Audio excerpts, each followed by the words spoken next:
spaces and many of our podcasts and other social media channels. So we welcome to a very interesting program today. As you all know, it is 23rd of January, which is the birth anniversary of Netaji Subhash Chandra Bose, and today we are all celebrating the 125th anniversary of this great leader. And today's topic is unraveling the hidden truth of Netaji. And as you all know, Dr. Swamy, our patron president of Virat Hindustan Sangam, will be speaking. We have another important high-profile guest, Chandra Kumar Bose, who is the grand nephew of Netaji Subhash Chandra Bose. He will be joining us shortly. There could be a slight delay in his joining because he's been hopping from one program to another in the city of Kolkata, for the celebration that is going on. I have to thank our viewers for the last episode, which crossed more than 60,000 viewers. I have to thank my co-host Arvind Chaturvedi and Ramesh Swamy, and our technical team led by Ashish Shetty, Swaminathan, Tejas Navalgul, Rakesh Gadgi, Ishwar Iyer, Ajesh Nair, and Vishal Mehta for their support to put this program together. So with these words, it will be over to Dr. Swamy, who has been writing extensively, speaking on this subject, and have a lot of information on Subhash Chandra Bose. And it is over to Dr. Swamy to tell us more about Netaji and the background, and tell us many things which many of our viewers may not know. And our guest, Shri Chandra Kumar Bose, also will be joining us shortly. Over to Dr. Swamy.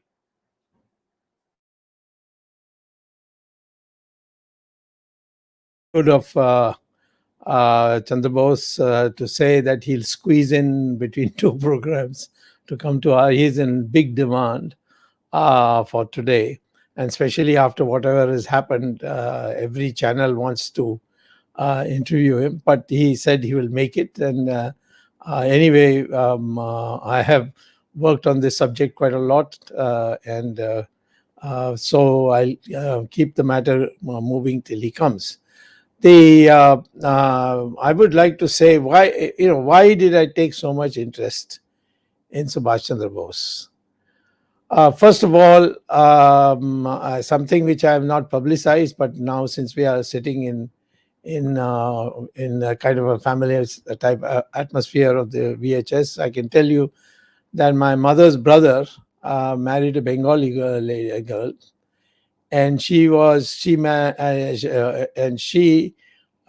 sister was married to the Chaudharys, who were also related to the Bose family through marriage. In fact, one of the Chaudhary's daughter was Krishna Bose, who was Krishna Chaudhary when she was not married, and then she married into the Bose family. So the connection with the Bose in terms of getting first-hand knowledge, in terms of being that has been over the years, and I always thought he was daredevil, and that always appealed to me.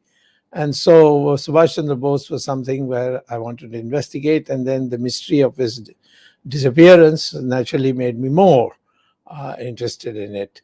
So I first got into this when I was a member of the Lok Sabha in 1977. And at that time, I came to know that Subhash Chandra Bose had been given a lot of gold, diamonds, jewelry, everything. And he had put it into caskets and kept it for the purpose of fighting the war. But then what happened is that and he left it with the Japanese and who were his allies. And then after the war suddenly ended, Subhash Bose then, of course, made his escape from Burma and Thailand and Singapore and on to Vietnam, where the last stop he had was, there way we know for sure, was in Vietnam. And then from there, he's supposed to have flown to Japan, to Taiwan for refueling, and and then on to Tokyo. But then suddenly the teleprinter, not the official Japanese government, which still had was the old government before at that time. It was in 1945, August 18th, and they were devastated. They had agreed to surrender, but a new government of the Americans set up was not there at that time. So the idea was that the Japanese would fake his death. This is my surmise, and so they put out a press release on 25th of August. That is the 7 days after it. Now, why this 7 days? I'll explain in a minute. And they said that Netaji has been killed in an air crash in Taiwan. Now, that is Taipei was the capital of Taiwan, and but no one went further into this till the Americans took over Taiwan in the first week of September. And then the CIA was asked to examine, and they put a report which was kept secret for a long time till the Justice Mukherjee Commission was set up by the first BJP government on the direction of the Calcutta High Court. So the Calcutta High Court directed our government to set up a new commission and go into the new various facts that have come.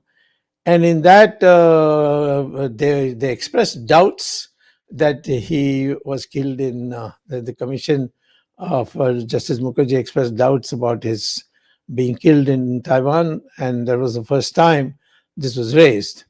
And although I must tell you that in 1991, when Chandrasekhar was Prime Minister, one day he called me and said, I want you to do an investigative work. The Japanese are saying there is a place called Rinpoche Temple where Subhash Chandra Bose's ashes are kept, and they want us to take it away. So could you go into this matter? And he said, I'll give you 2-3 of the secret files. You can have a look at it. And when I said, why not the whole file? I can read all of that. So he said, no, I'll give you only 3. And those 3 helped me to make up my mind that we should not accept their ashes as Subhash Bose's, because there was enough material which I can't disclose because of secrecy to say that it could not be Subhash Chandra Bose's ashes. So that background was there. In 1977, earlier, I ran into a story which that time was told to me by K.R. Malkani, who used to be the editor of Organizer. And he told me that there was a ICS officer who was by the name Damle, and he had brought Subhash Chandra Bose's jewelry in caskets from Japan and given it to Nehru, and he had been telling friends about it. Now, my father-in-law, that is my wife's father, Mr. Jamshed Kapadia, he was ICS. So, of course, he was retired at that time in 77. But I was in Bombay and I stayed there only. And I asked him whether he knew Damle. He said, of course I know him. Damle is, I don't know where he's living now, but I know him very well. So I said he lives in Warden Road, which is near where we were staying. We were staying in Nepean Road. And he said, you just get me his telephone number, I'll speak to him. So he called him up and said that my son-in-law wants to meet you. Will you meet him? He said, of course, send him along. And of course, I was that time famous because of the emergency and what I did in Parliament and so on. So he was quite happy to receive me. And when I went, I asked him that I believe that you were responsible for bringing the caskets, big trunks of jewelry of the INA and given it to Nehru. So he said, how do you know this? So I said, somebody told me and I'm just checking whether it's true or false. He said, no, it's absolutely true. I had gone to California to do some research work on an exchange program, and I got a telegram from the office of Jawaharlal Nehru that I must immediately proceed to Japan. And when I protested, saying, "I've just come, I have not done my research yet," the second telegram said, "You'll be dismissed from service if you disobey this." So he went, and he was given the trunk, put and told that it has to be delivered directly to Jawaharlal Nehru. So when his plane took off and landed in Delhi, in those days, none of you will remember this. I remember the airports of that time. There used to be at most one flight a day, and you literally walk down, and then in about 30 yards there would be the airport door. So, but the then Secretary General of the Foreign Ministry, he actually climbed into that flight and told this Damle that you give me this trunk, which was, of course, was so big that they had to remove 2, 3 seats, rows of seats to put it in. And so he said, "No, I've been told to give it to the Prime Minister. I'll give it only to the Prime Minister." So they seated him in the car with the trunks, took him to Tinmurti, and it was given to presented to Jawaharlal Nehru, who was waiting for them. And so then Jawaharlal Nehru asked for a hammer, and he broke the lock, and he opened it, and he saw diamonds, jewels, all sparkling, but with a lot of soot and so on and so forth, perhaps because he went through the war area or something. And then he shut it down and then asked Damle, "Anything else?" He said, "No, these are the 2 trunks that were given to me." So he said, "Then you can go." After that, nobody paid any attention to it till I heard this story. And I went back and told Moraji Desai. Moraji Desai, of course, they were like Nehru. So he said, "You better be right, otherwise you're this thing," because I already had addressed a press conference and all that. And so he called up Damle, and Damle confirmed it, everything. And so one day Moraji went to the archives, and in the archives he located the trunk. And the trunk showed by the card stuck to it that it had been delivered to the Prime Minister's residence in Tinmurti, and stayed there for 1 year. After that, it was sent to the External Affairs Ministry, of which Jawaharlal Nehru was also the minister, and there it stayed for another 2 years. And then after that, it went to the archives. So when Moraji went to the archives, he saw that there were some gunny bags in which was said to be the trunks. So he said, "Okay, get it open." He opened it, and he found nothing but mud, small rocks, pieces of wood, and so on. That means that whole those two has been emptied by Jawaharlal Nehru, because that's what it was there. Now, we can proceed further on it, because after that, the Janata Party began to have a doubt. Welcome, Chandra Mr. Bose. Swamy, yeah, Mr. Chandra Good Bose has evening. joined us. Namaskar. Sorry, I'm a little late. I got delayed. As I know you must be the bridegroom today in India. exactly. But bridegroom without a bride. That's the thing. So, well, I mean, your aspirations are your bride, and you got her.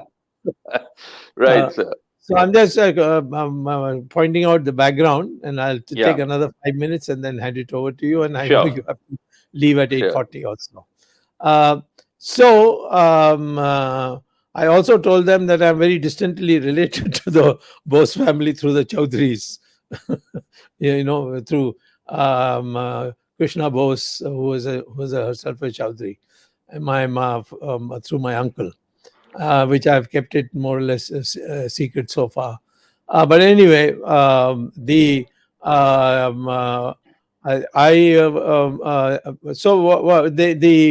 After that, nothing much happened except it has come in Parliament of Lok Sabha. All this halla gulla that we raised about it. Samar Guha was known to be a fighter for the truth. So it is in this context you have to see. And I'll have to make two more points and then more in the form of questions. And then hand it over immediately. Second thing is, in the Khosla Commission, a man was summoned whose name was Jain, Shamlal Jain. What was his occupation? Stenographer. Whose stenographer? Jawaharlal Nehru's stenographer.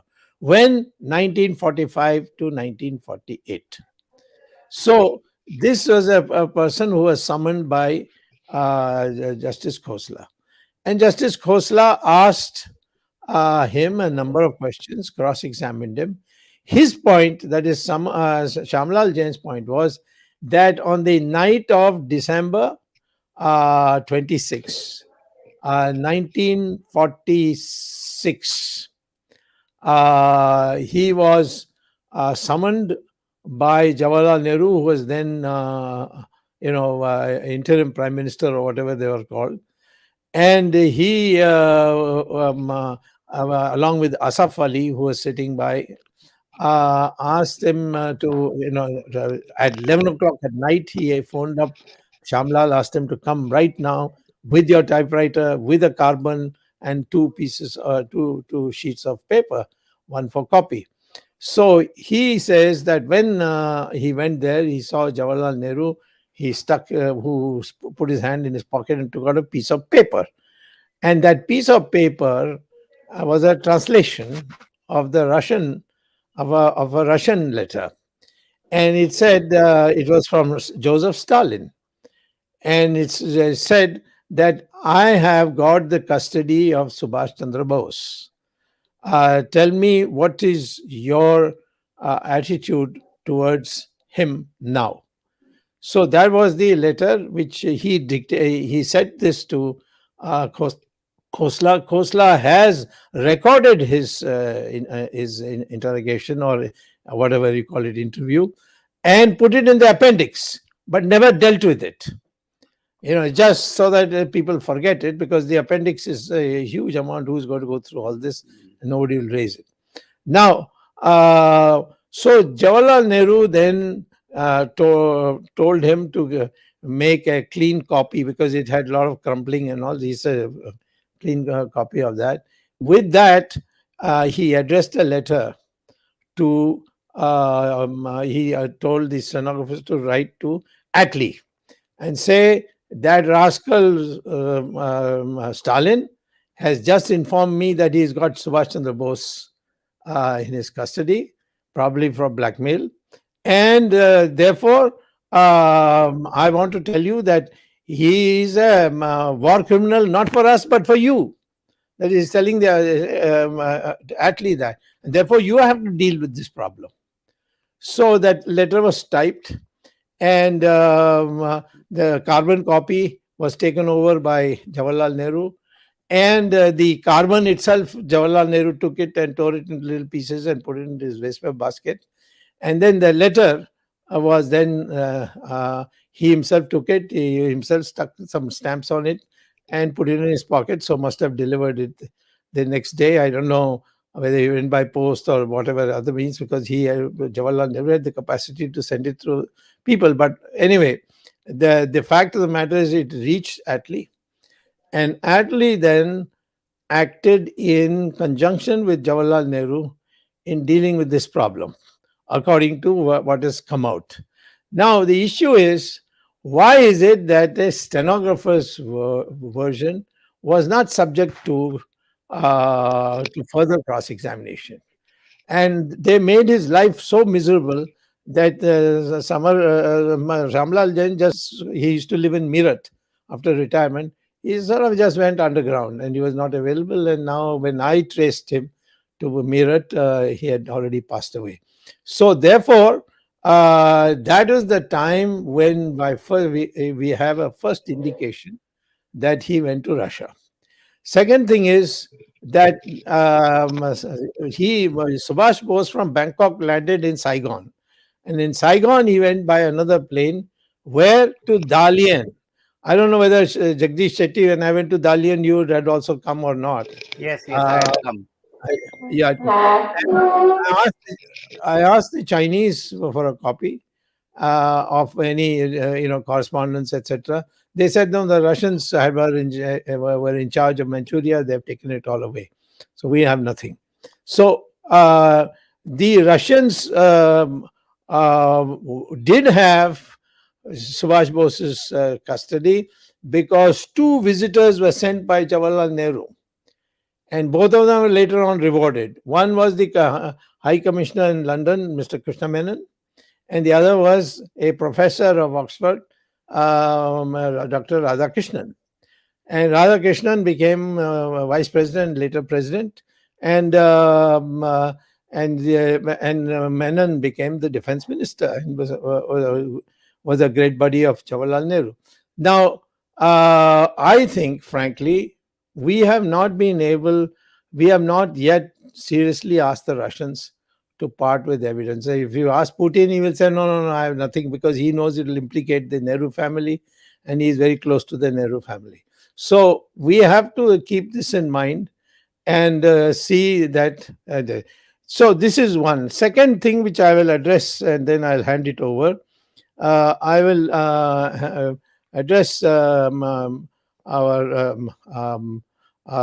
valuable guests today this question, that Narasimha Rao, and I held a minister rank position with Narasimha Rao's government, had decided in 1992 to award Bharat Ratna to Subhash Chandra Bose. And it was duly signed by the President Venkatraman. And so Bharat Ratna is to be awarded to Subhash Chandra Bose. But the family, and here we have a member of the family, I mean a real member of family, not roundabout one. He must tell me whether this is correct or not, because this is what Narasimha Rao told me. He said that the family is refusing to accept it because the award is written as posthumous, and they still don't have any confirmation that Subhash Chandra Bose is no more, and therefore they will not accept this award. So it is still lying there. No new Bharat Ratna once given, and till it is accepted, nobody can remove it. So it's a part of a thing that has to be completed. So I think that now, with Subhash Chandra Bose being 100 in his 125th year of birth, after birth, one would say the probability is very, very high that he is no more. In which case, I think the family should. It is my opinion. The family sentiment is more important. They can decide, but I think he should. They should accept this, and there will be another big ceremony for that, and there will be another way for bringing Subhash Chandra Bose. We have got Subhash Chandra Bose photograph hanging in the Central Hall of Parliament, and we need now this Bharat Ratna, which Nehru has got, Sardar Patel has got, Ambedkar has got, many others have got. But the man who really was responsible for creating the climate to make the British want to run, which is what the archives are now showing, his getting Bharat Ratna would actually enhance the reputation of Bharat Ratna more than his own, because he is now such a hero, and after so many years and how many disinformation against him, he's still the hero of all generations of India. And therefore, on this note, I'll hand it over to Chandra Bose and say, please tell us what is your sandesh on this occasion, and how should we go forward in commemorating Subhash Chandra Bose. Thank you, sir. Jai Hind. Today is a day that I think 135 crore population of our great nation has been waiting for. There has been many movements. Movement to declassify his files, movement to know the truth about his disappearance, movement to establish his ideology in present day India. I've been writing a book which I hope I would be able to complete towards the end of 2022. The relevance of Netaji Subhash Chandra Bose in 21st century India. See, the battle for India's freedom, according to me, started way back in 1857 with the Sepoy uprising of Mangal Pandey. Yep.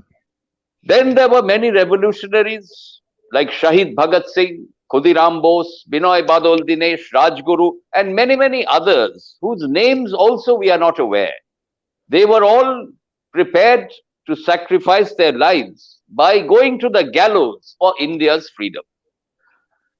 We had Mahatma Gandhi's non-violent movement, which had its own impact on British imperialism.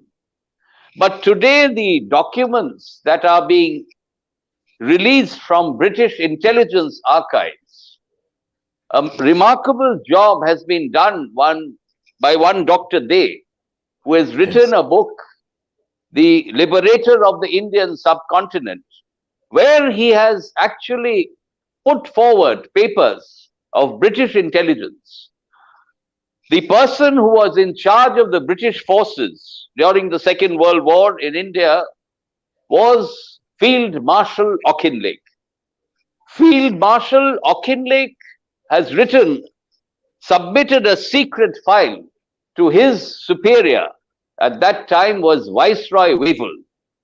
And he has written to Viceroy Wavell. Wavell papers are now gradually getting released in the British archives. It is very clearly stated by Field Marshal Auchinleck that the British forces, British Indian Army, Air Force and Navy are no longer trustworthy to the British High Command. How did this actually happen? The British forces during 1940s was around 25 lakh strong. Out of that, the British component or the actual British officers and soldiers were only 40,000. The rest were all Bharatiyas, Indians. So, Field Marshal Auchinleck's fear was that the Bharatiya component of the British armed forces were no longer trustworthy. How did this happen?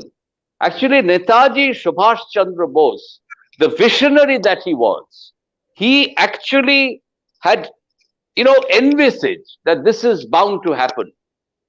You see, the Indian National Army had a 60,000 strong army with officers and soldiers.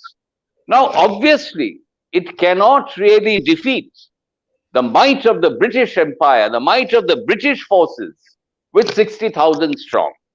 But he had realized that the psychological impact that it will have when they fight on the Imphal border, at the Kohima border, this would have tremendous impact on the British, on the Indian component in the British armed forces. Right. I think Sorry, we are having some. No, I think we are starting. Yeah. Then the subsequent Ironate trials, which were held at the Red Fort in early 1946, completely destroyed the loyalty and allegiance of the British forces to the British High Command. That's the time Britain realized that they have to relinquish India. Now, the battle for India's freedom was for an undivided India, united India. It was also for Purna Swaraj. Mahatma Gandhi had also given a call for Purna Swaraj. Another national hero, Deshbandhu Chittaranjan Das, he also fought for Purna Swaraj. If Netaji would have returned to India, we would have got undivided India's, united India's Purna Swaraj. It is unfortunate that he could not return to India. The country got divided. Purna Swaraj nahi mila. We got dominion status.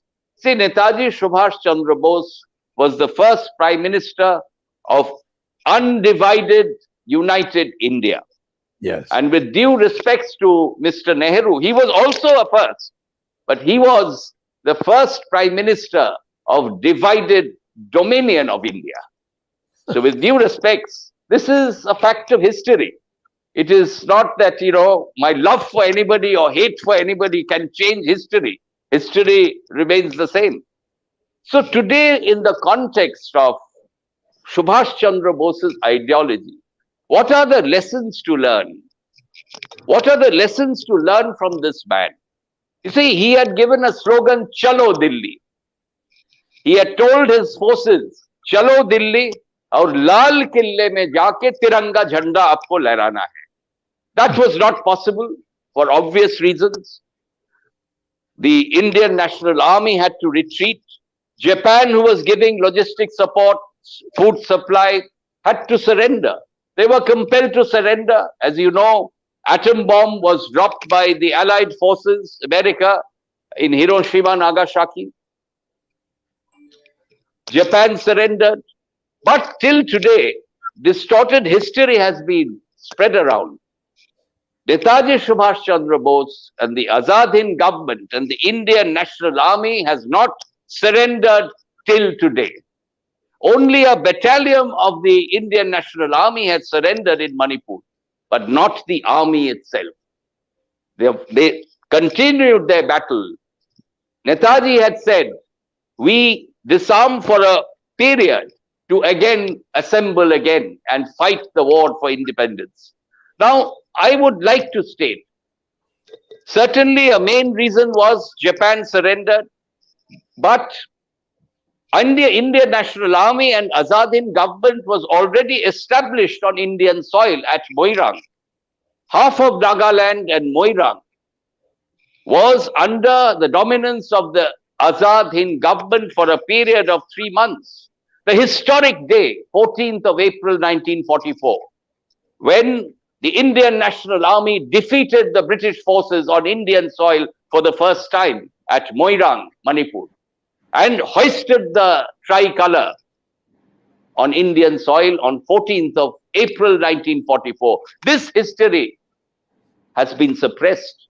It is time this history is documented. You see, independence for even one day is independence. 3 months, Indian National Army and Azad Hind government were present in Manipur. Netaji had given instructions that you continue the march. You know that song that even today when we hear that song, our blood boils. Kadam kadam badhaye ja, khushi ke geet gaye ja, ye zindagi hai qaum ki, ye qaum pe lutaye ja. With this song, the army was told you continue the march up to Delhi, up to Red Fort and hoist the national flag. But it was not possible. One was, of course, the surrender of Japan. That was a reason. But there is another seminal reason why Indian National Army had to retreat. At that time in 1944, the Congress leadership who was sitting in Delhi, they did not support the Azad Hind government. They did not support Netaji Subhash Chandra Bose. They joined hands with the British. Along with the British, they opposed Netaji Subhash Chandra Bose, the first Prime Minister of undivided India. They opposed the Azad Hind government. They did not support the Indian National Army. We lost an opportunity. If that time the Congress would have come forward, entire nation would have risen. There would have been what happened in 46 would have happened in 44 itself. Right from Kanyakumari to up to Karachi, there would have been a revolt in the British armed forces. People would have come out on the streets with Netaji's photograph saying Jai Hind, which happened in 46.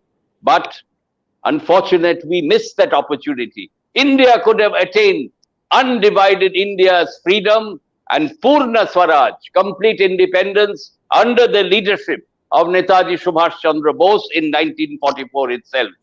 But we missed that opportunity.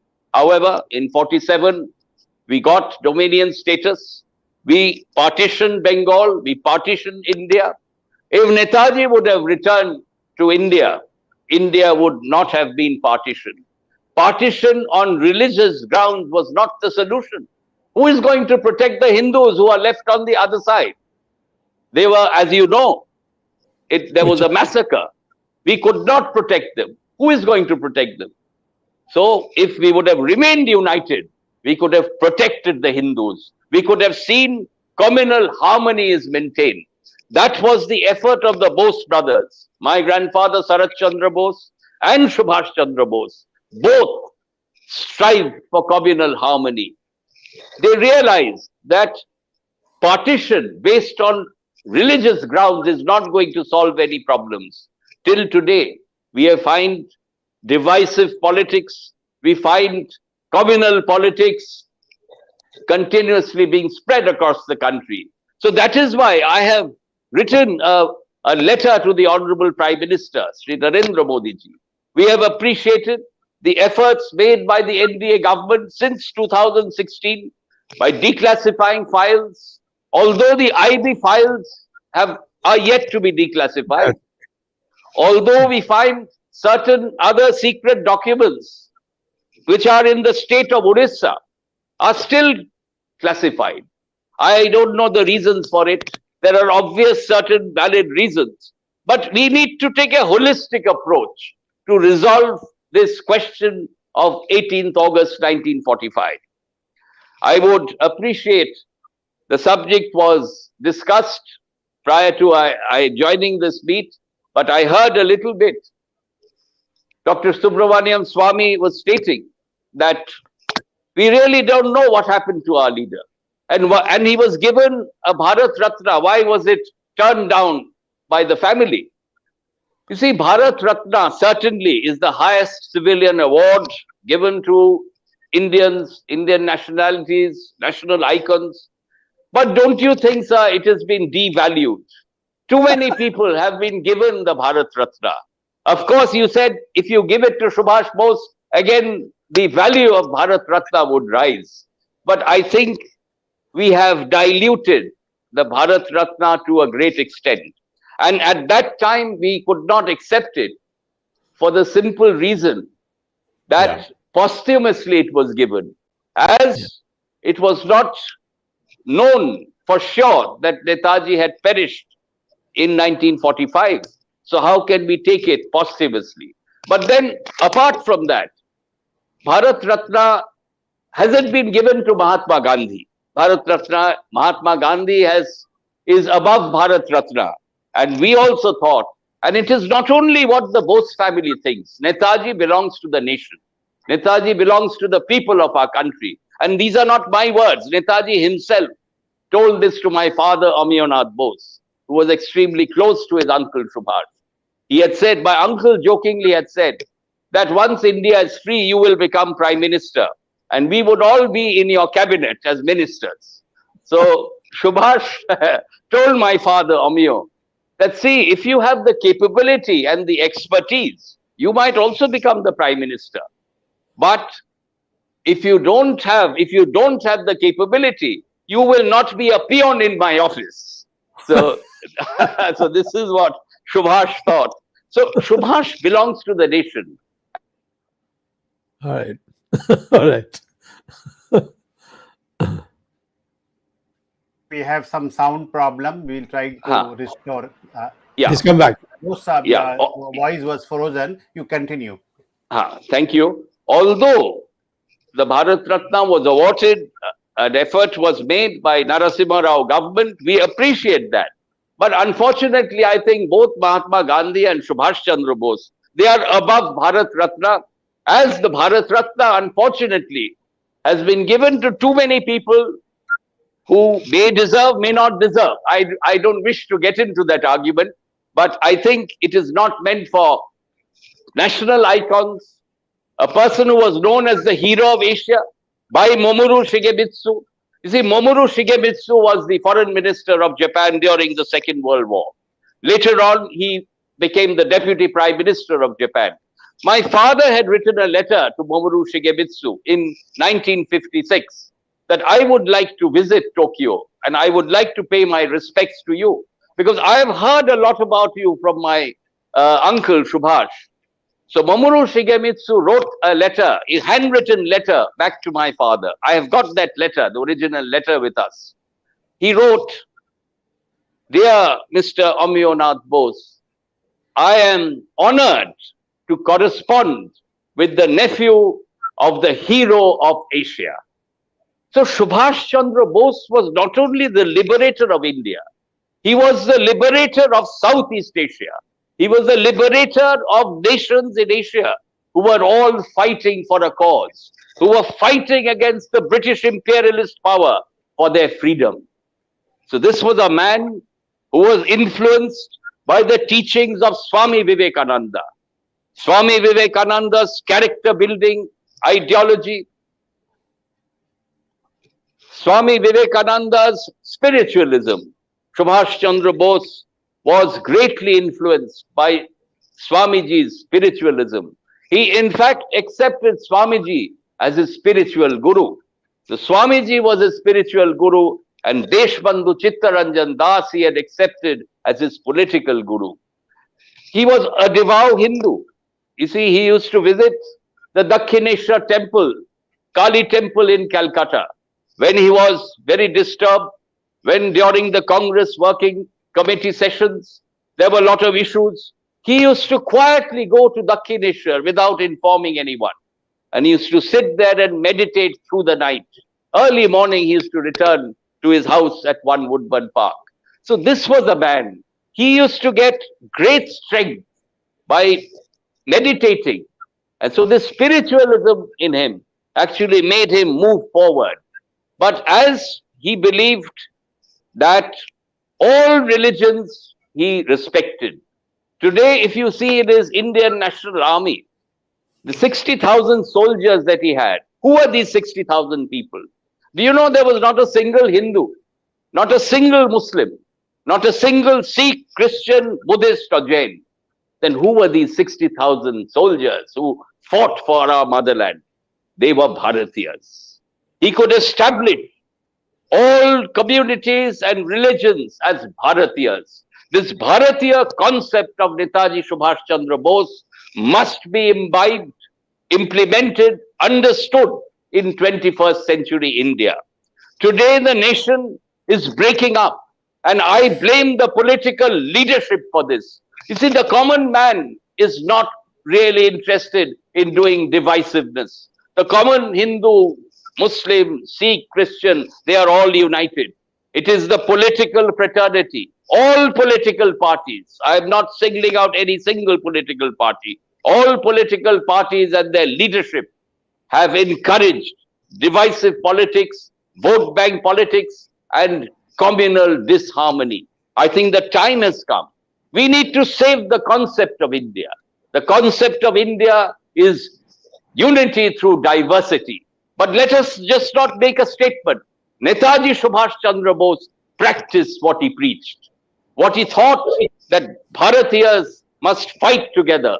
So he actually implemented his concept in the Indian National Army. So friends, we can continue discussing on the life and times of Netaji Subhash Chandra Bose. But time is short. There is another program that I have to attend. So we would again discuss. I am very honored that you have given me this opportunity to say a few words, to share my thoughts on Subhash Chandra Bose, his concept of Bharat, his concept of Bharatiya. You know, this has to be understood.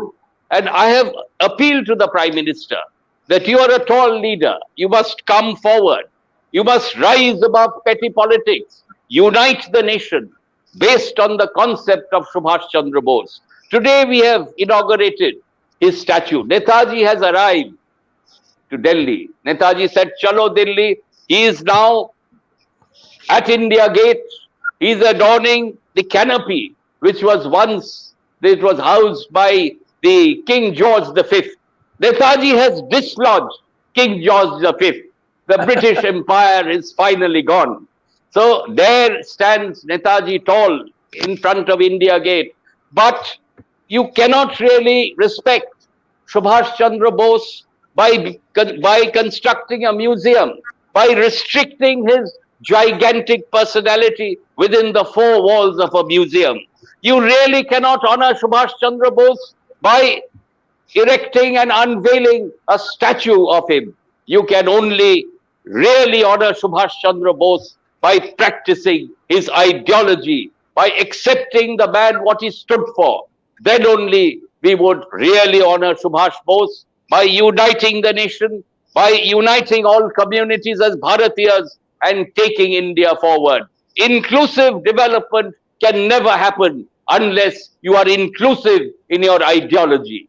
So let us, on 125th birth anniversary of the liberator of India, Netaji Subhash Chandra Bose, let us salute him. Let us salute the 60,000 soldiers of the INA who did not hesitate to give up their lives. Let us pay respect to 26,000 soldiers who were martyred for India's freedom.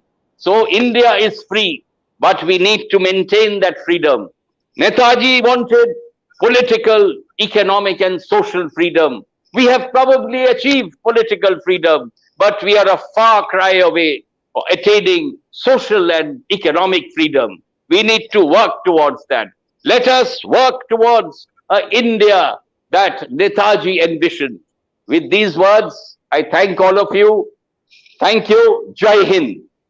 Jai Hind. Jai Hind.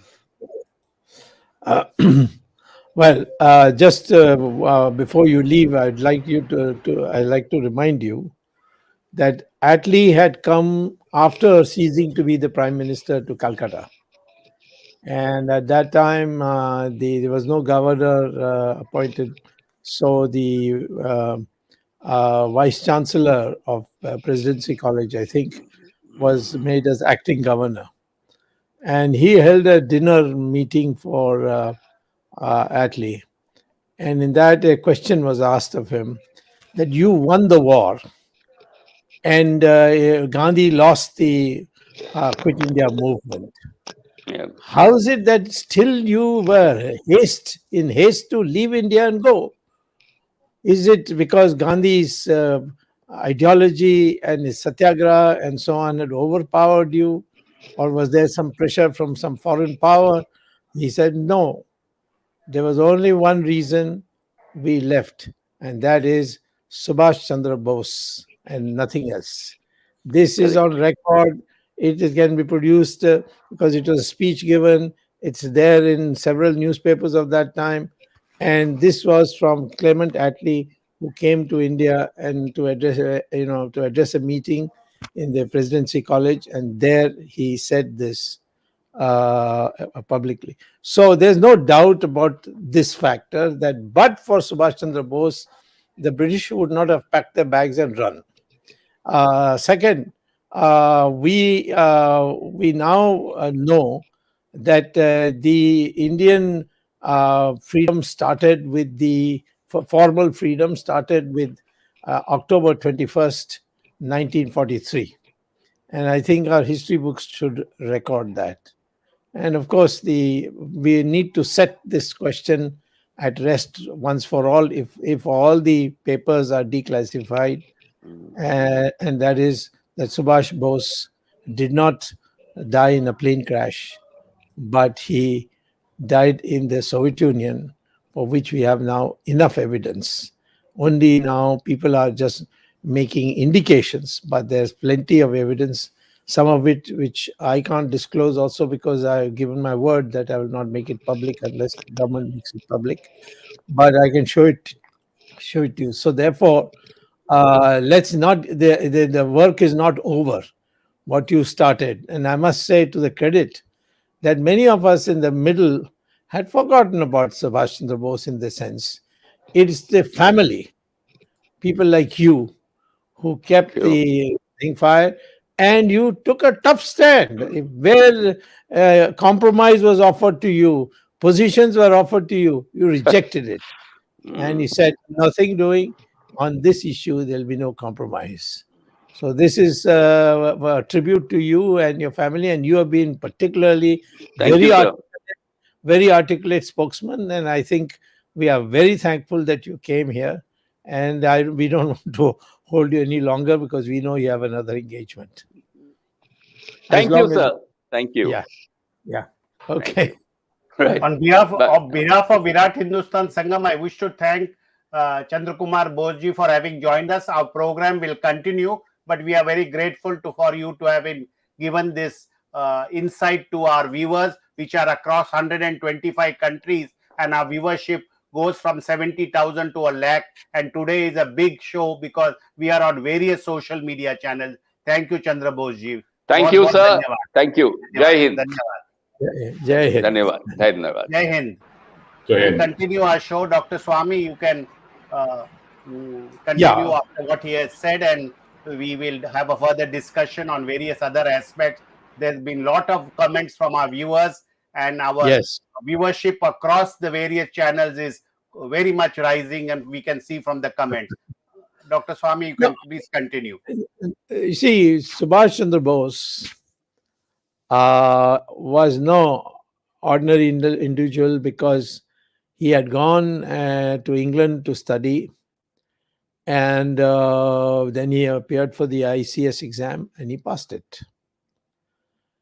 And when he was to be taken for the refresher course, that is when he said, India is not free, I cannot join this service. So he gave up what today you may not understand the significance of ICS. But those days, it was considered the position, the service in which an Indian aspired to go if he could, because there were a series of competitive exams which he had to clear. And so here is a man who had shown from the very beginning.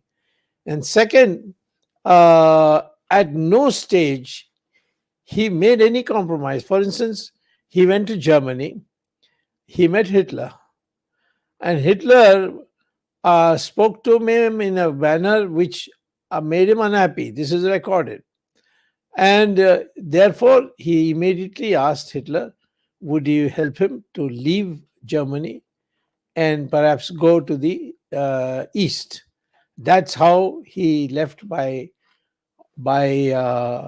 submarine, German submarine, which took him to the Cape of Good Hope, which is in the bottom part of South Africa, and there then he moved up, and in the middle of the ocean, choppy ocean, the Japanese submarine had arrived, but it couldn't get closer because it was so choppy.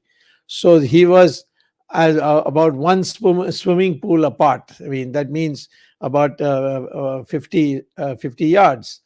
And he got out of the bouncing submarine, which he came by, swam, and then entered the Japanese submarine and then went on.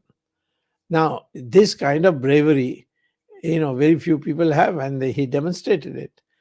He maintained accounts very meticulously. That's why people gave their gold, their diamonds, their jewels, which of course now is with the family of Jawaharlal Nehru. But the fact is that he demonstrated that. When he was president, he was the one who said that in the beginning, India must have planning. People say, oh, Jawaharlal Nehru brought in planning. Jawaharlal Nehru had nothing to do with planning.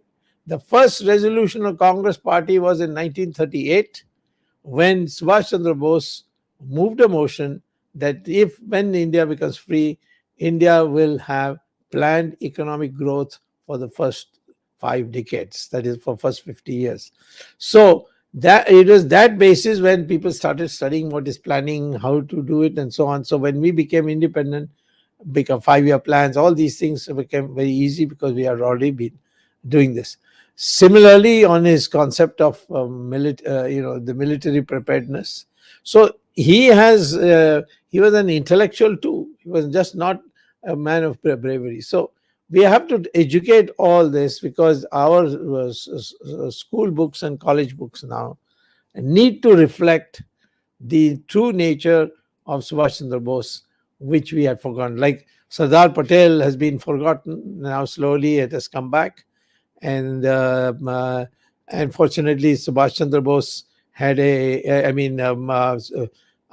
Patel had his party was in power in Gujarat for many years, so through that was kept alive.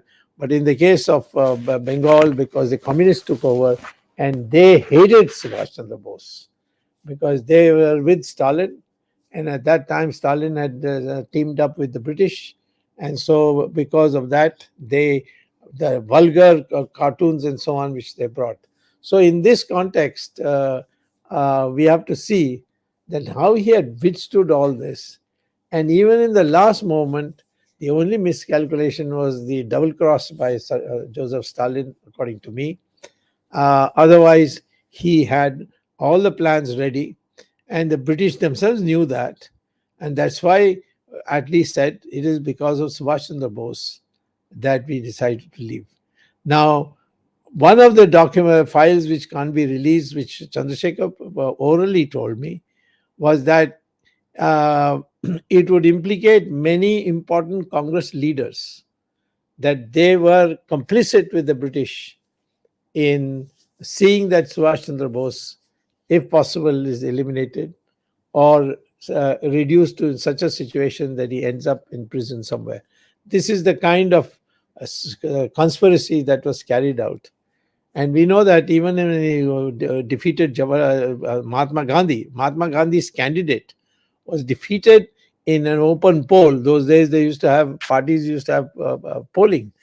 And in that poll, he defeated Mahatma Gandhi's candidate, Pattabhi Sitaramaiah, and won, and he won not once but twice, and he became president. But they ensured that he couldn't function. All the working committee members refused to cooperate with him. Those were nominated by on quota basis. All that reason is why we now need to rewrite the history of Indian freedom movement in giving up. I would say Mahatma Gandhi has contributed by building a all India political party, and that was necessary.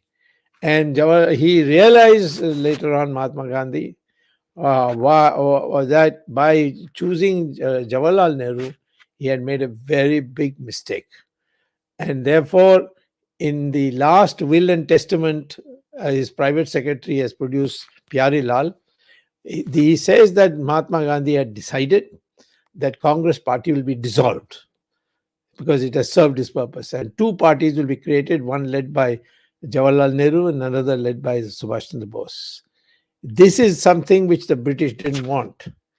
And on the next Sunday, we are having on the assassination of Mahatma Gandhi, because that is 30th January. So there I will bring out many, many facts which I have collected from government records, from the trial and all that, to show what perfidy went in to see that Mahatma Gandhi did disappear, and the blame is put on somebody else. It's not correct that Godse did not shoot him. He shot him. But whether he died of those bullets or some other bullets, why we don't know, because no postmortem was done. So there are many things which will come out. So our history now, with the new generation and with this new independence of thinking in terms of not being slaves to one party, but being able to vote in parties and vote out parties, today we are in a position to get our true historical thing. So I've said enough now. Let's see what you people have to say. Doctor Swamy, मुझे आपसे विनंती है कि तीन मुद्दे जो सुभाष जी के बारे में आपने बताया, एक जो आईएनए ट्रेजर के बारे में, और एक वो जैन साहब का जो आपने जिक्र किया था, वो और खास करके एटली के बारे में, ये तीन विषय, एटली जो कलकत्ता आए थे, ये तीनों विषय हमारे दर्शक आपसे हिंदी में जानना चाहेंगे शॉर्ट में, खास करके वो ट्रेजर एटली का जो लेटर और एटली हिंदुस्तान में आए थे जब, तो आप ठीक अगर हमें दर्शकों को बता सके तो बहुत अच्छा रहेगा। काफी लोग ठीक हिंदी में जानना चाहते हैं। ठीक है। पहले जो जो धन इकट्ठा किया था सुभाष चंद्र बोस, जब वो जर्मनी से आए और सिंगापुर में आए, तो उस समय सारे लोग इतने उत्साहित हुए और सब ने पूछा सुभाष बोस को कि हम आपके लिए क्या कर सकते हैं। तो उन्होंने कहा जो लड़ने के लिए तैयार हैं वो आगे आए, जो लड़ने के लिए कोई विवशता है, कोई मजबूरी है, तो वो धन दे हमें। तो उन्होंने डब्बे-डब्बे खड़ा किया। लोगों ने अपने जेवर उतार करके, महिलाओं ने जेवर उतार के, लोग जिनके पॉकेट में जो पैसा था वो लगाए, सब उन्होंने उनको दिया। और ये अनेक जगह में हुआ, कोलंबो में हो, अनेक जगहों में हुआ। तो सुभाष चंद्र बोस के जो रूबीज, डायमंड्स, जो हीरा, ये सारी चीज़ों को उन्होंने एक अलग से डब्बा में रखी थी, और जो सोने की चीज़ थी उन्होंने दूसरे एक अलग डब्बा में रखी थी, कि जब सारी अन्य चीज़ जो हैं वो ख़त्म होने के बाद इसकी हम उपयोग करेंगे। यही जापान के उन्होंने जापानीज़ को सेफ कीपिंग के लिए, यानी सुरक्षित रखने के लिए दिया था। और यही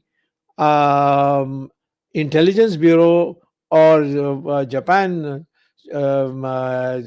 यानी युद्ध को हारने के बाद उन्होंने ही गलती से बताई हमारी सरकार को कि सुभाष चंद्र बोस के दो बड़े बड़े यानी कैस्केट्स हैं, इसको आप हम हिंदुस्तान भेजने चाहते हैं। जैसे रिंको जी का जो एशेज हैं उसको भी भेजने के लिए कहा था, बट हम लोगों ने उसको माना नहीं था, चंद्रशेखर गवर्नमेंट ने माना नहीं था। वैसे यहाँ भी इन्होंने आग्रह किया कि भाई इसको आप ले जाओ।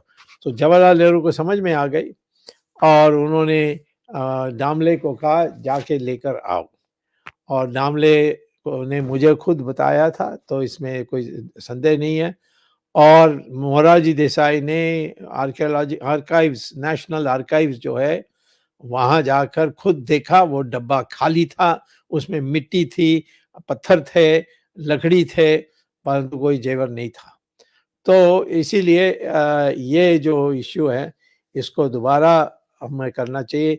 इसमें पार्लियामेंट में 1977 में हमारे लोकसभा के रिकॉर्ड्स में बहुत है, प्रेस में बहुत है, तो इसको आधार बना करके पता करना चाहिए कि ये कहाँ है।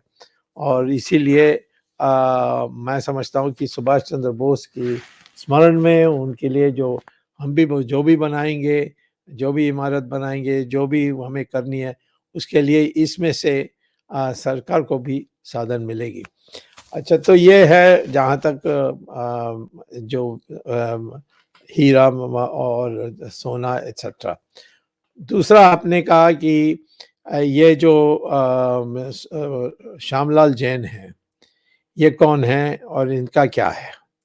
मैंने क्या कहा था अंग्रेजी में। श्यामलाल जैन स्टेनोग्राफर थे जवाहरलाल नेहरू के, और जवाहरलाल नेहरू पहले तो आईएनए के नाम पर वकील बनकर पहुंचे। वैसे ज़्यादा वकालत नहीं की, परंतु पब्लिसिटी में बहुत हुआ। लेकिन उनके लिए एक स्पेशल ऑफिस दिया गया था दरियागंज में, और बाद में तो वो उनको प्रधानमंत्री की शपथ भी दिलाई गई थी of the interim government.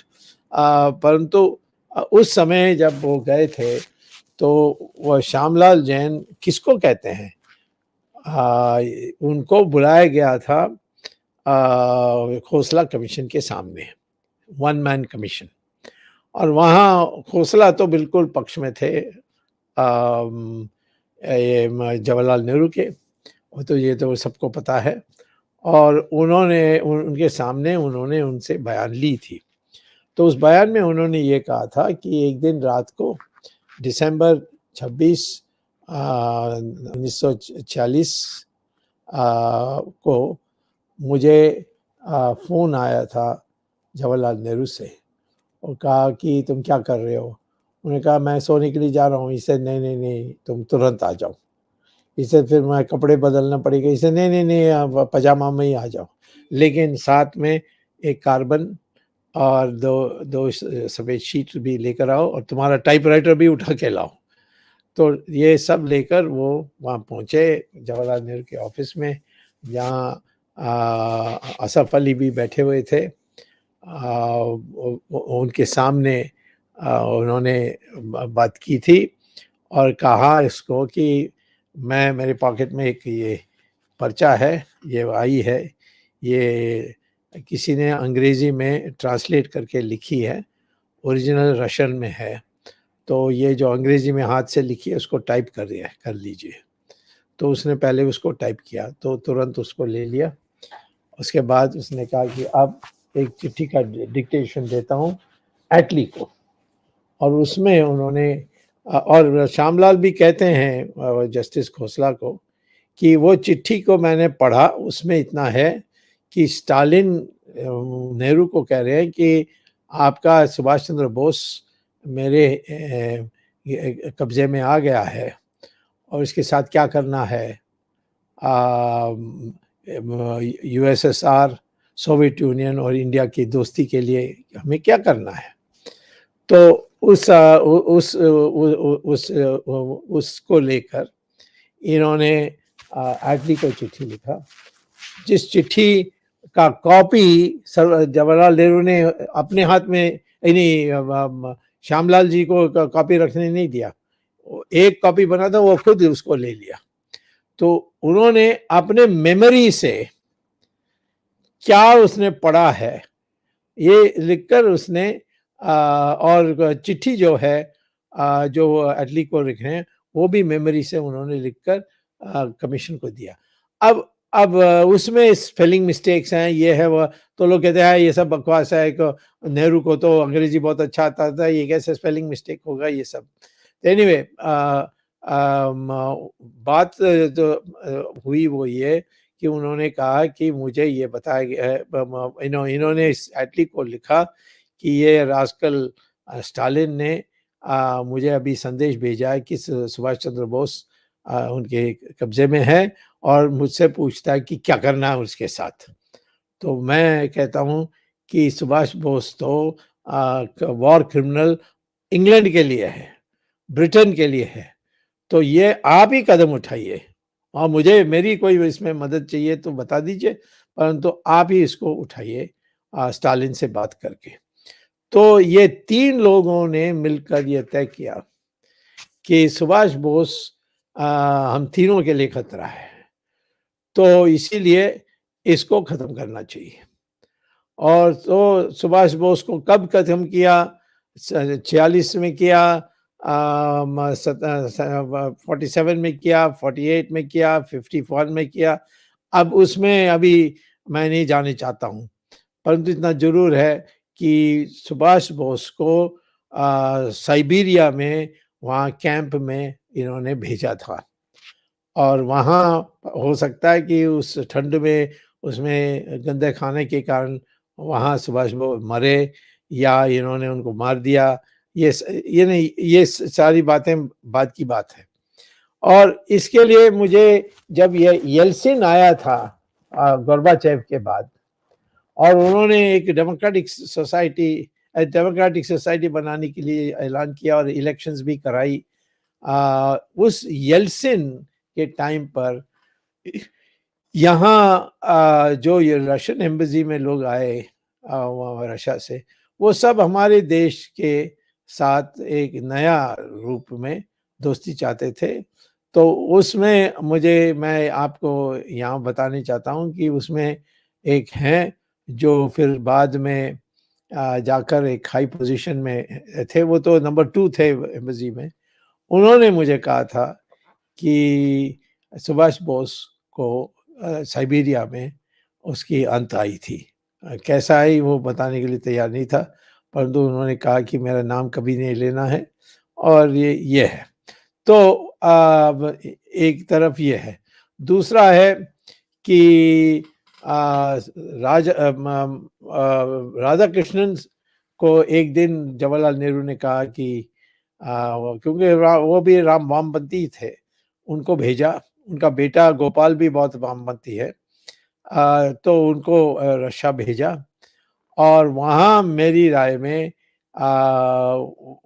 Subhash Bose को स्टालिन ने दिखाया, और बातचीत हुई नहीं हुई मैं नहीं जानता, एक कमरे से और इनको एक खिड़की से दिखाया, ये मैं नहीं जानता, बट सुभाष ये गए इसीलिए। तो आकर उन्होंने फिर नेहरू को रिपोर्ट किया, और मुझे लगता है कि नेहरू के उसके बाद जो प्रेम हुई थी रशिया के साथ या यूएसएसआर के साथ, वो यही है, और उसका पीछे यही है कि सुभाष बोस की जो वास्तविकता है वो उसमें वो पकड़े गए थे। तो ये दूसरी बात ये है कि जहाँ तक ये हमारे जैन हैं श्यामलाल, उन्होंने तो हिम्मत की, उसकी जीवन बहुत खराब की, उसको बड़ी मुश्किल में आखिर में फिर उनका देहांत भी हुई, परंतु उनका रिकॉर्ड में है। वो कहाँ है? एनेक्स में है। किसकी एनेक्स? खोसला कमीशन रिपोर्ट में। कहीं अंदर उस पर कोई टिप्पणी है? कुछ नहीं, जैसे वो था ही नहीं, परंतु क्योंकि वो आकर ये देकर गया तो उन्होंने उसको अपेंडिक्स में डाला, तो आप उसको पढ़ सकते हैं। तो ये दूसरी बात है। तीसरी बात जो आपने कहा कि एटली आए थे भूतपूर्व प्रधानमंत्री के रूप में, और चुनाव हार गए थे, और 45 में तो जीते, और फिर उसके बाद दूसरी इलेक्शन में वो हारे, और उसके बाद 1952 या 53 में वो इंडिया आए थे लेक्चर देने के लिए, और वो लेक्चर की इनविटेशन उस समय की जो चीफ जस्टिस थे उन्होंने, वो प्रेसिडेंट भी थे प्रेसिडेंसी कॉलेज के, और एक्टिंग गवर्नर भी थे, तो उनके उस एक्टिंग गवर्नर के नाते उन्होंने उनको एक भाषण देने के लिए कहा। तो भाषण में के बाद क्वेश्चंस आए, और क्वेश्चंस के बाद एक किसी ने सवाल पूछा कि आप तो युद्ध जीत गए और क्विट इंडिया मूवमेंट तो फेल हो गई, सब जानते हैं, और सडनली आप डिसाइड करते हैं कि हम छोड़कर चल रहे हैं। तो क्या महात्मा गांधी की जो नॉन वायलेंस है वो उसकी इतनी प्रभाव हो गई कि आपको शर्म आ गई कि अब आप तो हिंदुस्तान को दबा के नहीं रख सकते, कि क्या किस कारण से आप छोड़कर गए? हम सब लोगों को बड़ा अजीब लगता है कि आप ऐसे छोड़कर चले गए, इतनी जल्दी में भाग के गए। तो क्या बात थी? गांधी के कारण तो आप छोड़कर गए या और कोई कारण था? तो उन्होंने कहा गांधी का कारण बिल्कुल नहीं था, एक ही कारण था, सुभाष चंद्र बोस के जो आईएनए हैं उनके साथ हम मुकाबला नहीं कर सकते थे, तो सुभाष चंद्र बोस के कारण हम छोड़कर गए। अब किसी ने सवाल नहीं पूछा कि सुभाष चंद्र बोस तो मर गए थे, तो हो सकता है एटलीस्ट बता देता कि नहीं वो उसमें नहीं मरे, वो तो सब बनावटी है। और वहाँ ताइवान में नहीं मरे, इसका प्रूफ क्या है कि ताइवान जो पहले जापान के कब्जे में था, वो तो युद्ध हारने के बाद ये अमेरिकन हाथ में आया। तो अमेरिकन हाथ में कब आया? सुभाष चंद्र बोस के बारे कहते हैं कि 18 अगस्त को 1945 को उनकी प्लेन क्रैश हुई थी, और 2 सितंबर को अमेरिका ने ताइवान को अपने कब्जे में ले लिया। तो उनके बाद ये जो मुखर्जी कमीशन थी, उन्होंने एक चिट्ठी लिखा, पहली बार खोसला ने नहीं लिखा, किसी और ने नहीं लिखा, कि अमेरिका से पूछने के लिए भाई आप इंचार्ज थे बाद में, आपको कुछ रिकॉर्ड्स हैं, हॉस्पिटल रिकॉर्ड्स, ऐसा कोई पूछने कोई कुछ। शाहनवाज खान की भी यही ऐसे ही रिपोर्ट थी। तो इस पहली बार जस्टिस मुखर्जी कमीशन जो बीजेपी गवर्नमेंट ने 2002 में सेटअप की थी कलकत्ता हाई कोर्ट के आदेश पर, उसमें उन्होंने सीआईए को चिट्ठी लिखा और रादर उनके गवर्नमेंट को लिखा, उन्होंने सीआईए को भेजा। तो वहाँ से आया है रिपोर्ट, ये अवेलेबल है, ये पब्लिश्ड है इस कमीशन रिपोर्ट में, मुखर्जी कमीशन रिपोर्ट में।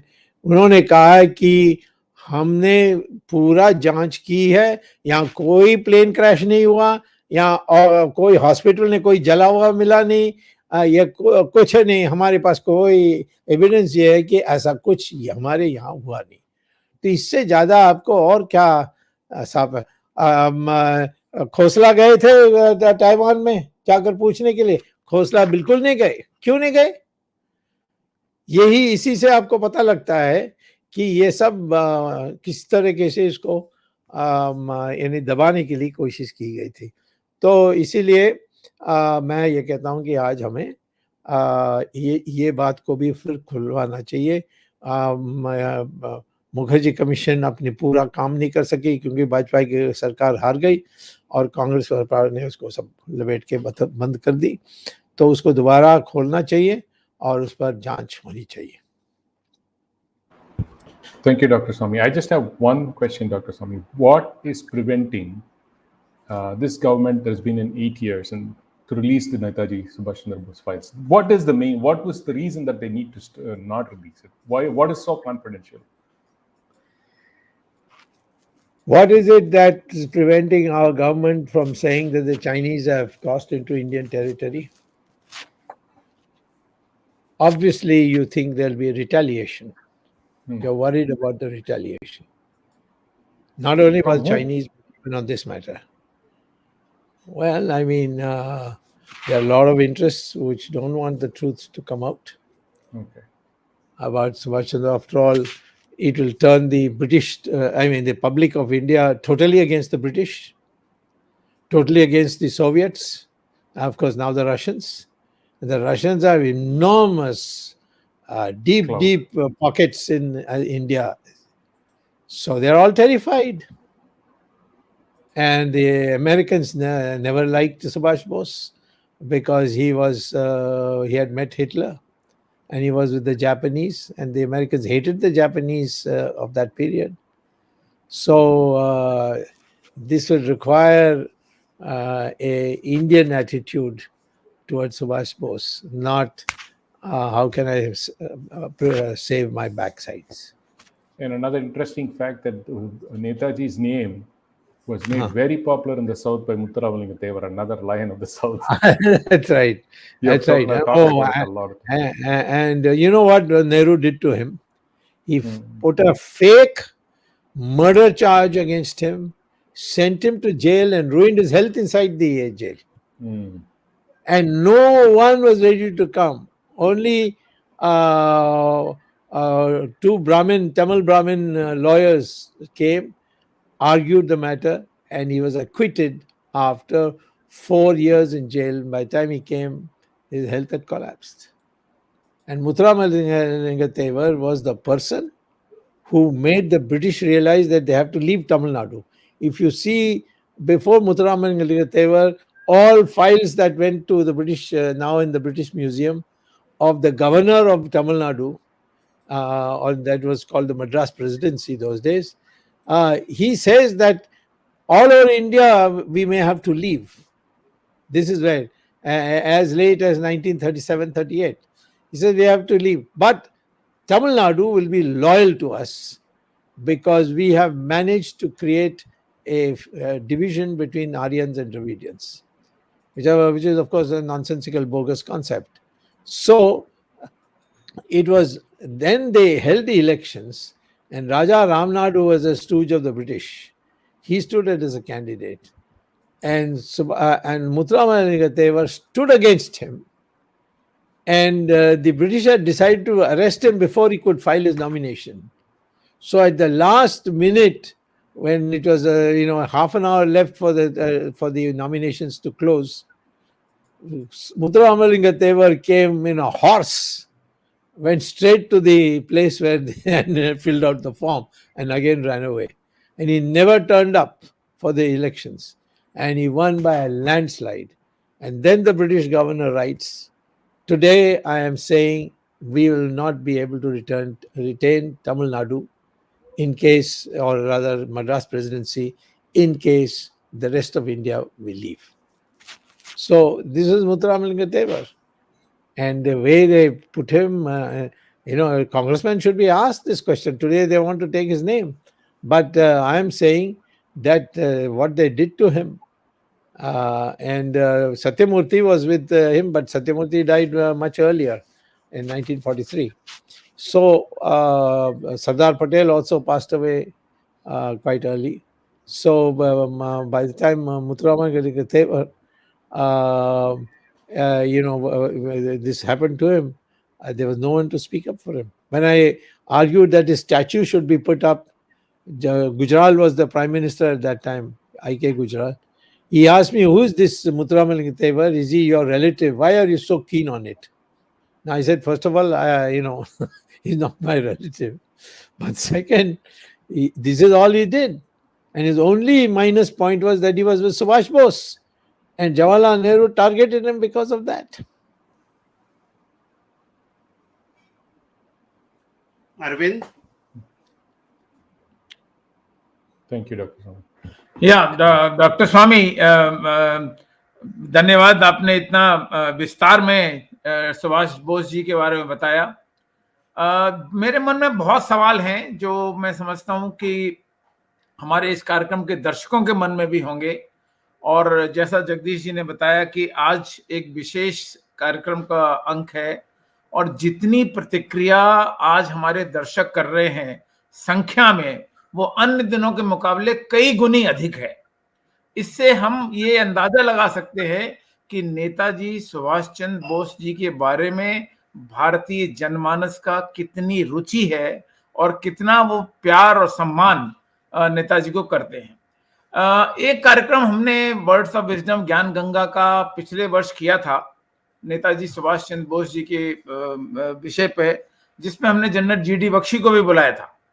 और उस कार्यक्रम में कई बातें हुई थी जो आज हमने एक नई परिभाषा देखी, नया ज्ञान हमें प्राप्त हुआ. चंद्र कुमार बोस जी पिछले कार्यक्रम में नहीं आए थे. तो सबसे पहले तो मैं ये जो सवाल मैंने उस समय भी किया था और आज भी करना चाहता हूं, मुझे मौका नहीं मिला, मैं चंद्र कुमार बोस जी से पूछता था. मुझे याद है आपके घर पे उनसे जब मुलाकात हुई थी तब भी मैंने उनसे ये सवाल पूछा था 1 साल पहले, तो वो जवाब नहीं दे पाए थे. जवाब ये है कि सुभाष चंद्र बोस जी की मृत्यु का अंतिम सत्य क्या है. और पिछले कार्यक्रम में आपको भी याद होगा, मैंने एक प्रश्न पूछा था कि अनुज धर ने बहुत सी किताबें लिखी हैं इस विषय के ऊपर और अनेक भाषाओं में उसका अनुवाद भी हुआ है. सुभाष चंद्र बोस के बारे में एक रहस्य था कि पश्चिम बंगाल में एक शॉलमारी आश्रम था, उसके जो बाबा थे वो नेताजी सुभाष चंद्र बोस कहलाते थे. फैजाबाद गुनामी बाबा, शॉलमारी आश्रम अलग था. फिर दूसरा था गुमनामी बाबा जो फैजाबाद में थे. कई वर्षों तक रहे, 84 में 85 में उनकी डेथ हुई. और मुझे याद है ये समाजवादी सरकार थी जब उन्होंने उनका जो खजाना था जो पाया गया था उसके बारे में जांच की भी व्यवस्था की थी जब अखिलेश मुख्यमंत्री थे. और तीसरा एक है, बहुत बड़ी फॉलोइंग उत्तर प्रदेश में है बाबा जय गुरुदेव की. और बाबा जय गुरुदेव के बहुत आश्रम है पूरे उत्तर प्रदेश में. और बाबा जय गुरुदेव का भी एक क्लेम हुआ था कानपुर में, मुझे याद है आज से 40 साल पहले. और कई दिनों तक बिल्डअप हुआ था कि बाबा जय गुरुदेव जो हैं वो सुभाष चंद्र बोस हैं और वो प्रकट होने वाले हैं. तो ये 3 अलग तरह के क्लेम थे.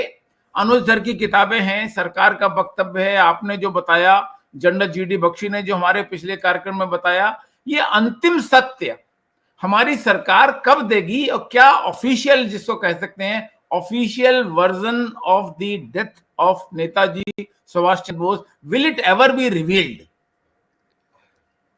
It will be revealed, यानी हिंदी में बोलूं या अंग्रेजी में? Yeah, up to you, because we have bilingual viewers. All right, let me, because I saw somebody scroll saying I'm from Tamil Nadu, please speak English. See, the thing is this: if you want to know if a government is to give a categorical answer to put the matter at rest, then you will sully the reputation of Jawaharlal Nehru and Mahatma Gandhi also. Mahatma Why are we Gandhi, afraid? Are we afraid Huh? of that? Are we afraid of that? well, so far we have been In the afraid. pursuit of the truth, we can take that risk. I will tell you that when between me and Chandrasekhar, this was the fight. He said, I will not let you see all the files. I'll give you 3 for that Rinkoji Ash to. But ये तुम आओगे, तुम जवाहरलाल नेहरू का नाम खराब करोगे and all that, ये सब इतनी प्रतिमा इतनी साल लगती है बनाने के लिए, उसको 5 मिनट में आप उसको ध्वस्त करने चाहते हो. This kind of thing Chandrasekhar said to me. So there were people who felt that, for instance, we know that Dange, who was a communist, was on the payroll of the British. But Govindwala Pant never let it come out in the public, because he was the home minister at that time, because he felt that he will destroy this man.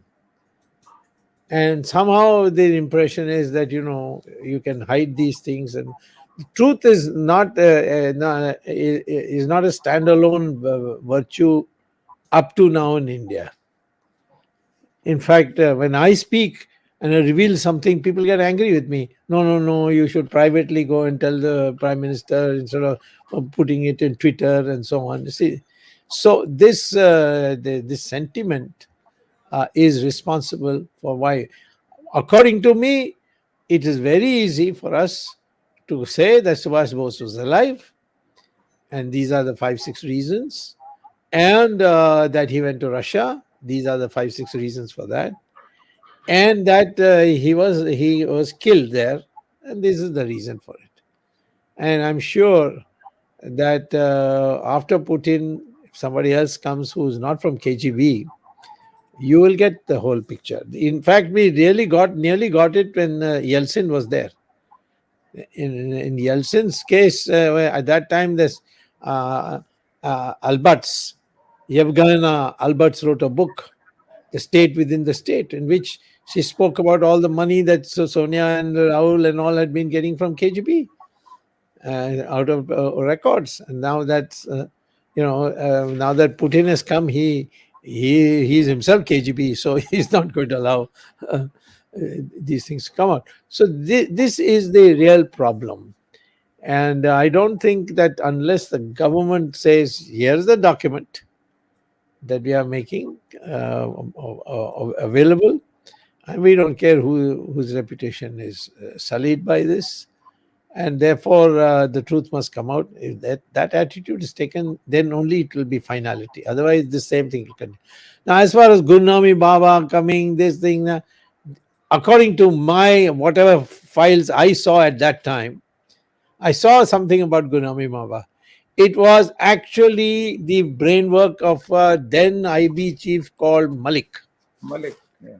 He was with Jawaharlal Nehru to, drive away the focus of Subhash Bose. What's happened to him? Is he dead? Is he not dead? Into, no, Subhash Bose is now completely given up. He has no hope. So he's come to live in India and die here as a Baba. And many people swallowed it. And that's why, we can have differences. People don't like my putting the Israelis in the dock. I mean, the Russians in the dock. And so the issue is to hide the fact that what the truth. People uploaded many stories. Jai Gurudev is this thing, that thing. And they last for some time and then they disappear. Okay, छोटे छोटे 2-3 सवाल हैं जगदीश जी, मुझे permission दीजिए जरा, कि पहला तो जो आपने दामले जी की बात की, और जो खजाना पंडित नेहरू के पास आया था, हमें पता है ये पंडित शब्द भी नेहरू जी के साथ जोड़ना थोड़ा कंट्रोवर्शियल है और आप इसको कई बार उठा चुके हैं।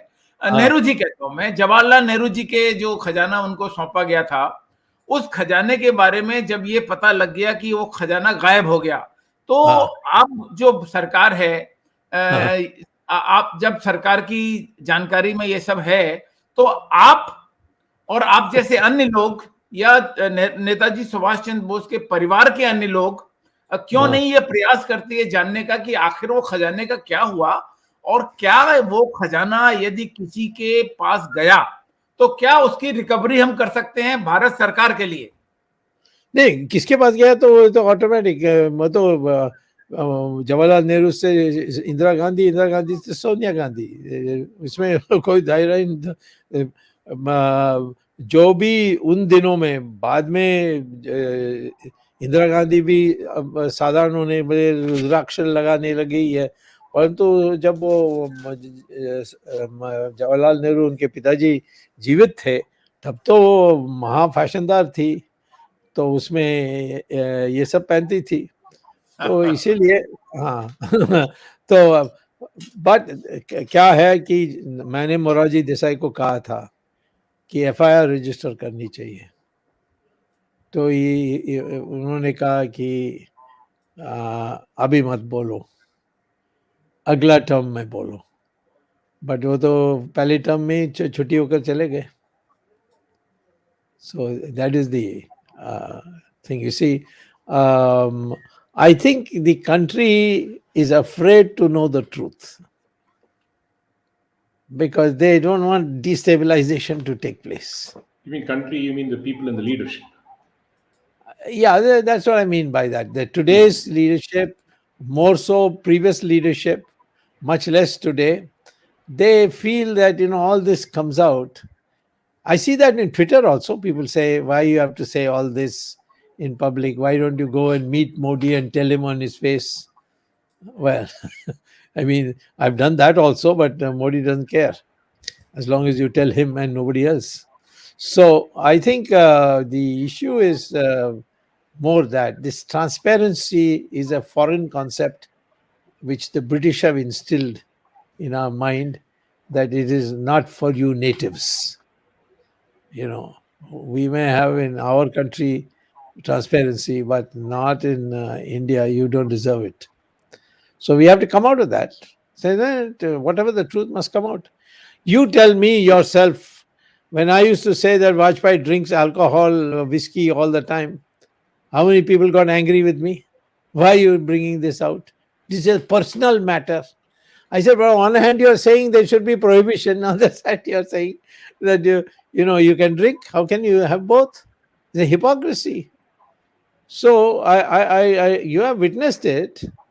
So I think this is a mental attitude the Americans have. Americans, they don't care. If somebody has gone outside their concept of cultural system, they are brutal. They will go after. Nixon, after all, what did he do? I mean, he just sent some burglars into another party's office, and he lost his presidentship. Can you imagine that in India? We have not yet He'll give come Bharat to that. Ratna, Dr. Swamy. Huh? He'll be given What? Bharat Ratna. Like one prime minister gave himself. Yes, that's right. Dr. Swamy, Prime Minister Modi has promised the declassification of documents related He has to... not declassified. There are 71 very, very sensitive thing which will cause a riot in India, I'm telling you, if it comes out. And Dr. Swamy, yes. Chandra Bose also mentioned in our program just now that he is not satisfied. He put it in very diplomatic language that all the files have not been declassified. No, not at all. Not at all. Yeah. That So can't be, because it's a question for all of us to ponder, even in today's time, when we claim that we have a nationalist government, a majority government. Why are still the files not declassified? Well, I mean, um, what can I once say except to say that don't be idealistic. That's all I can say to you. But Dr. Swamy, just to take a lesson from history, after Germany, that nation accepted the brutality of Adolf Hitler and they disclosed everything. And they actually became a better nation by disclosing the truth. People That is the truth. respected a nation when they disclosed the truth of the That's right. atrocities. And they said, yes, we are sorry. That's right. I agree. I agree with you. And but of course, we also have to appreciate the Nuremberg trials, which really was not German. In fact, till the Nuremberg trials, the Germans couldn't even believe there was a gas chamber in Germany. It's only after the Nuremberg trials that the Germans said this is too much. And I will say our country also, the common people will accept it. It's only the anglicized, westernized people who run the establishment who don't want to do it. You take, for example, the 1977 election. Do you think the educated people voted Mrs. Gandhi out? They, in fact, Yeah, voted for her. yeah. Right, absolutely, yeah. It is the illiterate masses of Uttar Pradesh and Bihar and Madhya Pradesh, Bihar. they wiped her out. They even defeated her. It's unthinkable. But Dr. Swamy, even in modern times, even if you Yes. look at to some extent even the 2G scam that you broke, people Yes. accepted it, right? Basically Yeah. saying that you know what, Yeah, that's so right. it is a No, shocking I truth. agree with you. I will, but the problem is this kind of attitude is not with the leadership. It is don't disturb, don't rock the boat, don't rock the boat. You're saying that even today when I'm speaking, people are worried that I might rock the boat and the BJP may break into 2 or 3. This is the fear. Not that this is a value which you must uphold. But it's coming. Slowly it'll come. We are much better than what we were with 40, 30, Actually, 40 years ago. Netrutva has become Nerutva. Dr. Swamy, what do you say about the amendment of the wordings of Jana Gana Mana, which was actually original given by Subhash Chandra Bose with different wordings? No, the Janagana Mana was of Tagore, but the wordings, oh, definitely. I have said it many times in Twitter also. I've written a letter to Modi also, saying that the words that were put together by Subhash Chandra Bose is the one. When you read it, you feel immediately, wow, we must have this as the. But even that is not. Even this today's adoration for Subhash Chandra Bose was not there when I was a student. We thought that he is some kind of stooge of Hitler, and this is the kind of thing that used to go around. Thank you, sir.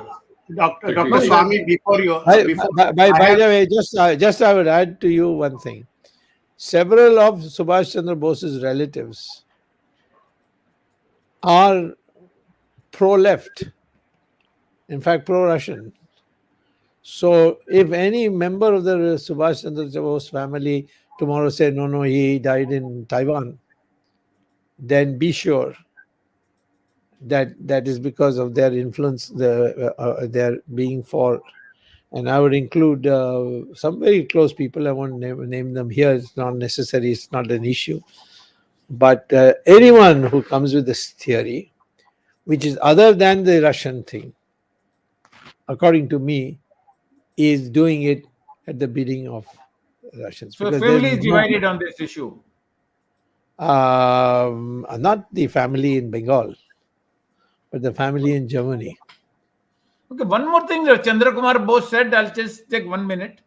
He said that Netaji had unfurled a Indian flag on 14th April 1944 in Manipur. Yes.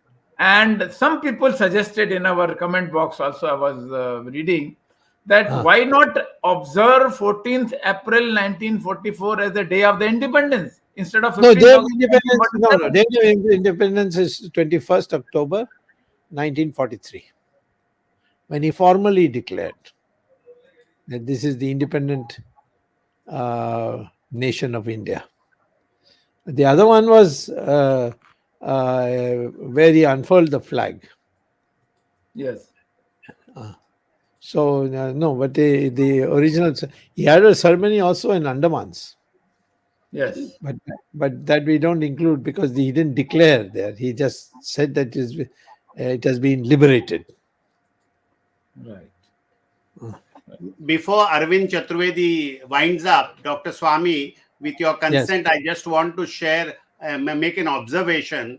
It has been noted in numerous books by a lot of authors that some of the precious jewels or necklaces which were part of the collections of or donations given to our Netaji was Yes. sometime traced to the close family of Nehru and their successors, and many mentions are there. Some talking about Padmaja Naidu noticing it, it's somebody from the Nehru family having it, and they trace the origin to this box. So it is not that, these people, some of those people who are in power were chindi chores, that what was donated to the INA and to so Netaji's leadership, some personal family members of those who are in power had even stolen it, and it is part of the legacy they are continuing. So the government also must pay attention to this. Well, I'll tell you some one anecdote, not a long one because we are really pushing the clock. Jawaharlal Nehru gave one of the most special diamond rings from that to Padmaja Naidu. I think you people know or don't know that Padmaja Naidu was the daughter of Sarojini Naidu. Sarojini Naidu, but she was also, shall I put it diplomatically, very close friend of Jawaharlal Nehru. So she, towards the end of her life, she started staying with Indira Gandhi in one Safdarjung Road. And then when she died, Sonia Gandhi insisted on washing her body and wrapping her up in the in a new sari and all that. And then she was taken for cremation. Now, Vijay Lakshmi Pandit, who had her eye on this diamond ring, and our brother didn't give it to her, knew that he had given to her. So she came making an issue. Where is that ring? And she wrote a letter to Indira Gandhi also. And that letter is available with some difficulty. So what had happened? It had gone into Madame Sonia Gandhi's hand. That is why she wanted to bathe her. Okay, Arvind, we have exceeded our time. Please go ahead. Absolutely. Yes. In fact, we knew the moment this program was announced and the kind of interest was shown by our viewers that this program, there will be a lot of issues. And unraveling the truth about Netaji, we have also unraveled some truth about Nehruji in this program. Coincidentally, there were two suggestions. I thought I'll just mention it, bring it to notice of Dr. Swamy. One is that some viewers have suggested, in fact, this has been a long pending demand, that Netaji's photo should be there on the currency notes in India. And this issue of replacing Mahatma Gandhi or not replacing Mahatma Gandhi, also having one series of currency notes where Netaji Subhash Chandra Bose's photo could be there. That is also one of the major demand, and that also we could consider. And some of the people can take it up with the government and should be done. Of course, Modi ji has inaugurated today the copy of the, not copy actually, the one form of the statue of Netaji on the India Gate, and it will be installed subsequently. That's a good thing. And unlike Mahatma Gandhi, where some people have opposed to Mahatma Gandhi, some people favor Mahatma Gandhi, I have yet to see an Indian who opposes Netaji Subhash Chandra Bose. Any ideology of Netaji Subhash Chandra Bose, cutting across the state, caste, religion, everything, Netaji Subhash Chandra Bose is number one idol and the freedom movement initiator for Indians. Yeah. Great tribute to him. Thank you, Dr. Swamy. You have been writing about these issues. You have been speaking about these issues. You have raised these issues with the government also. In several forums, you have brought it forward. And it is now time for government to act. Thank you, Ramesh Swamy ji. Thank Jagdish ji. Thank you, Ashish Shetty, the technical team led by Ashish Shetty, Gadgi Rakesh, Ishwar Iyer, Tejas, Swaminathan, Vishal Mehta, Najesh Nair. This program is longest in the history of Words of Wisdom Gyan Ganga, and it is a fitting tribute on 125th anniversary of Netaji Subhash Chandra Bose. Rightly or wrongly, he is not given any title like Mahatma Gandhi was called Rashtrapita. In fact, Bose deserved much more than a Rashtrapita if there was any Rashtrapita. But in fact, this has been a controversy of late. Some people have been also prosecuted by criticizing Mahatma Gandhi. This is not our purpose. Our purpose is to recognize the contribution of leaders such as Netaji Subhash Chandra Bose. Thank you very much. We will be meeting again next Sunday, 8 p.m. Like other programs, and with a new topic, and our mentor, Dr. Subramanian Swamy, and another speakers. Thank you very much. We will be meeting next Sunday, 8 p.m. Till then, Namaskar, Jai Hind. Jai Next Hind. week next week is Mahatma Gandhi. Yes. Yeah, next week, 30th January. Thank you. Assassination. Thank you. Namaskar. Namaskar.